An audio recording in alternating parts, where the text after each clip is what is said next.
Well, thank you, Brandie, for joining us. Brandie Cardenas was the manager of a toy store in Denver that I mentioned in the Kickstarter video called Timbuk Toys. I think, did we end up working with 3 locations out there or 4? Eventually, all four. Okay, all Yep, it 4, yeah. started at just a couple, and then we had little club meetups at all the stores eventually. Yeah. Yeah, and it was something like I had mentioned earlier in the conversation that when I first talked to Sally, the owner of Timbuk, it was kind Mhm. of like, you guys sold yo-yos, obviously. Timbuk carried yo-yos like most toy stores, or you probably ran at a Dunkin', a toy fair, or whatever. Just said like, Right. "Oh, toy store, we have to carry yo-yos." Or I think even what's Melissa and Doug maybe was distributing a couple yo-yo Yeah, a brands at little some wooden point, yo-yo. Yep. or Yeah. somebody, some other big toy distributor was distributing yo-yo brands. But you guys had some yo-yos and some resonance of yo-yos, and I called Sally and eventually got in touch with her. And it's funny because it's so hit or miss every toy store you work with, depending on how enthusiastic the owner is. Yeah. And I got For sure. really lucky my first probably 3 or 4 years doing all these tours because all the owners would be so enthusiastic, or like even if they not maybe Yeah. weren't enthusiastic at first, or not, like they were still neutral, and it's like, well, I don't really know how this is going to work, but hopefully it does well, and then it'd do really well, and they'd be like, oh my gosh, this is amazing, and I know. It's super like, why supportive. wouldn't it be? Why But it's wouldn't you be interesting excited? now how, like, I think business owners are so much more acutely aware of the internet. It's funny how things change in just like 5 or 6 years, but Right. like they're so much more aware of how things work now that when you go to approach them with something like that, it has to fit their like particular toy stores so much. Cause like it's funny, on Right. the East Coast, like I've tried to not like force anything to happen, but like any toy store I approach or comic book store is always like, oh, I don't know if we can really accommodate that here, fit the room. And I'm like, it could literally take 10 feet of space, and I'm doing a Right. private school down the road that costs $20,000 a year tuition to go to. Like, I'm sure these kids will come spend money, and they They like, will. They and they will. don't care. Like, if they have a, a Magic the Gathering meeting every week that they basically print money at, then they're like, who cares about a yo-yo meeting? So I get it, I but it was nice at the time to kind of be in that weird gray area of retail where it was like really smart business owners like Sally understood that offering these types of things like yo-yo classes, or just any sort of, like, all the calendar of Timbuk every month would be filled up with activities. Offering that kind of stuff keeps people in the absolutely. store, and not only purchasing stuff, but it creates like a bonding experience at the store with a parent and their kid, or grandparents and a Hmm. grandchild. And there's like so many beneficial layers to the yo-yo thing, or not the yo-yo thing, excuse me, the just promoting your business and trying to run events that yo-yo ends up happening being part of. And it's funny just describing it that way. It sounds almost like a pyramid scheme because it's like, oh, It's it's such a not great though. opportunity for your business, but it's like, no, it Oh, really is. Like, it's every store is like kind of grasping to find something they can have in store. And then it's right. so funny when I approach, and it's like, I would feel like 9 times out of the 10 it's like a home run, especially being a world national yo-yo champion. You approach them and like Right.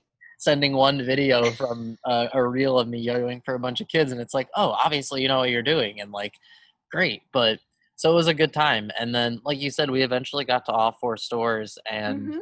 it's went really well because like the first year, like we had talked off camera just a bit about like how it wasn't like when I was first planning the tour, it was like, as it often goes with the tours, like I'll reach out to all these schools, and then I'll be like, all right, I have 3 or 4 Exactly. booked, and then within 2 or 3 days, right before, every school suddenly converge and be like, oh, we'd love I to have you, and know. then I'll have 6 or 7 schools in 5 days, which is great. But Exactly. um, yeah, so we ended up going to all 4 stores, and then I think we had club running at like 2 locations, Yes. Yep. right? We did. Mostly in Highlands Ranch.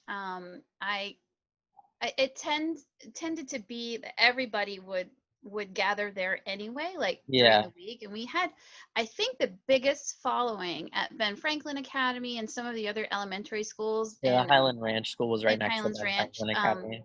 Yes, and they just they loved it. They ate it up and they wanted to do it all the time. And so they're Yeah, like, we can have yo-yo club every day. And I'm like, well, yes, we could, but if you want to not stop by and officially. yo-yo and look at the yo-yos in the case, sure. But eventually, maybe you'll get burnt out. I don't know. Maybe just come by once.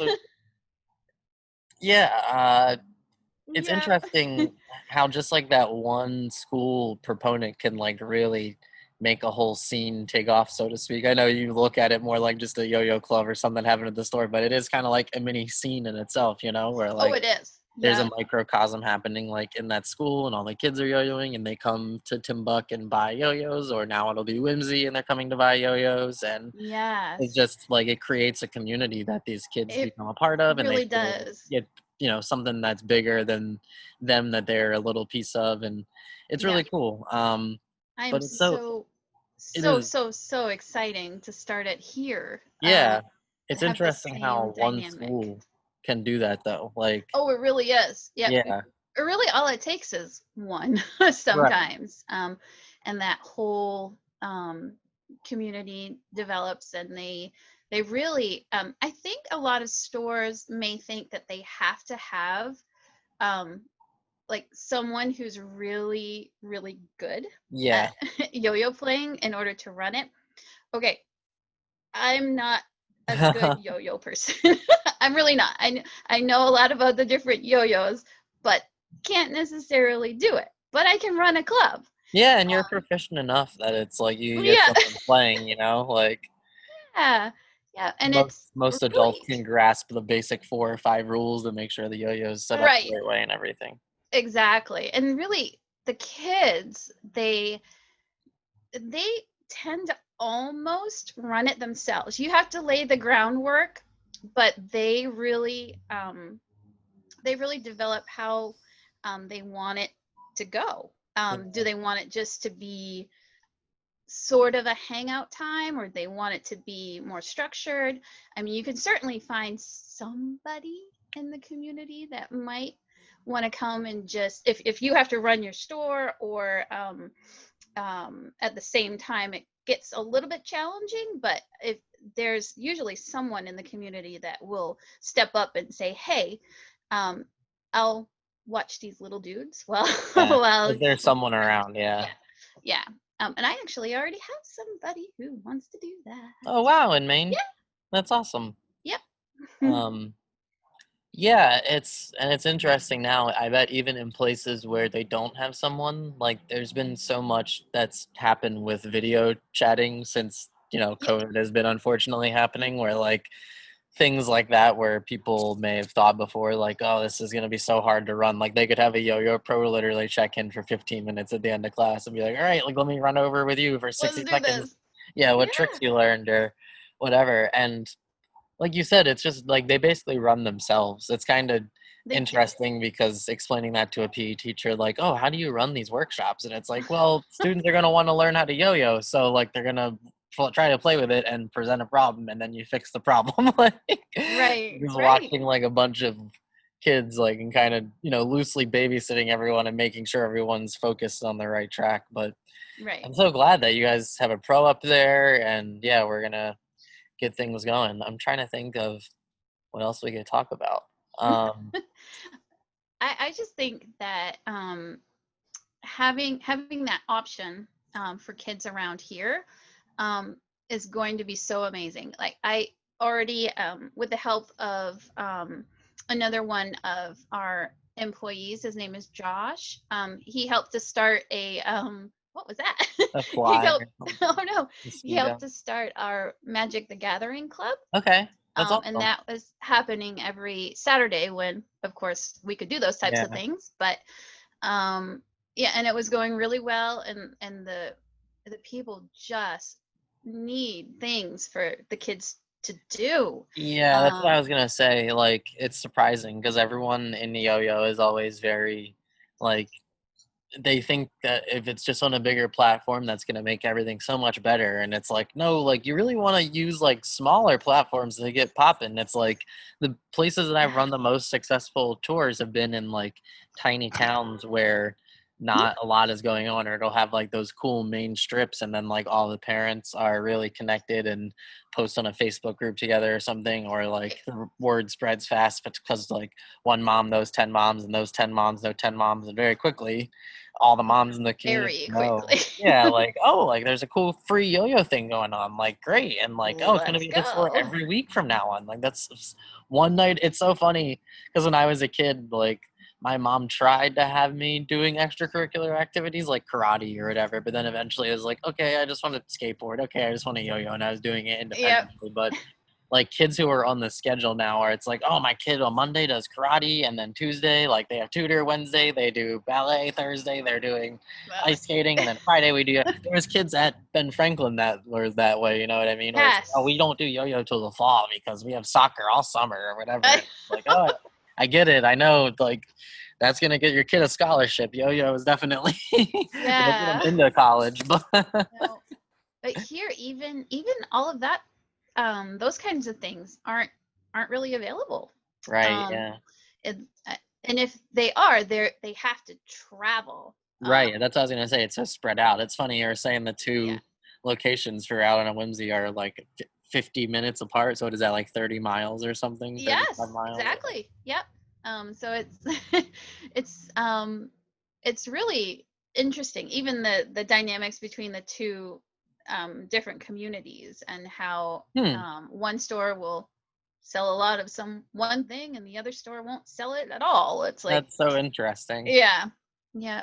But the people around here, they have to travel and to if they really want to do something like gymnastics, they have to go, 45 miles, or Yeah, you which is so know crazy to me. Like, I did drive, or my mom drove until I got old enough to drive to, like, Yo-Yo Club when I was younger, but it's funny now how, yeah, I'm always so focused on, like, location, location, location, and making sure it's so close to everyone, but it's like, in places like Maine where you literally have to drive everywhere, it's like, "Oh, we could, they're used to hypothetically it. do a school 20 miles away, and Oh, people yes, are gonna come out." absolutely. Like, Yep.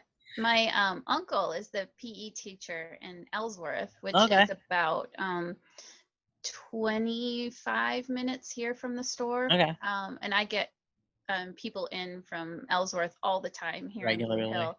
Yep. And Blue And it's Hill, like we're there for a week, and we're telling them like, "Oh, we're gonna be here every single day or every yep. other day, and the other store the other days or Believe me, they'll be whatever." here. Yeah, I'm so excited. I can't wait. It's Yeah. funny. A friend of mine that we went to the skate park earlier, he was talking about like, "Oh, I'm probably gonna go back to school in like the spring semester," and I was like, "You think so?" And he was like, "Yeah, I'm sure. Like, by then things will blow over." And I'm like, "I really don't know, man. Like, I Right. really, I don't want to put eggs in any basket right now with hopes that things are just gonna be cool." Like, I know. It's so anytime hard. soon, unfortunately. But Yeah, it's really hard to plan yeah. anything, honestly, but But we luckily, do what now we that you're on can. the East Coast, I think Maine is like maybe 10 hours from where I live, not even 8 or 9 hours or something like that. So it's a Yep. day's drive, but it's like, it's not like a 26-hour drive or 30-hour drive to Colorado that you do in Right. 3 or 4 Oh, days. yes. Yep, yep, But yep. I'm so excited. And I'm so excited to also hear who your pro is and come see the store and get everything cracking as soon as we safely can. Absolutely. Yep. Can't wait. Can't wait. And it's going to be great. Yeah, awesome. Thank you so much, Brandy.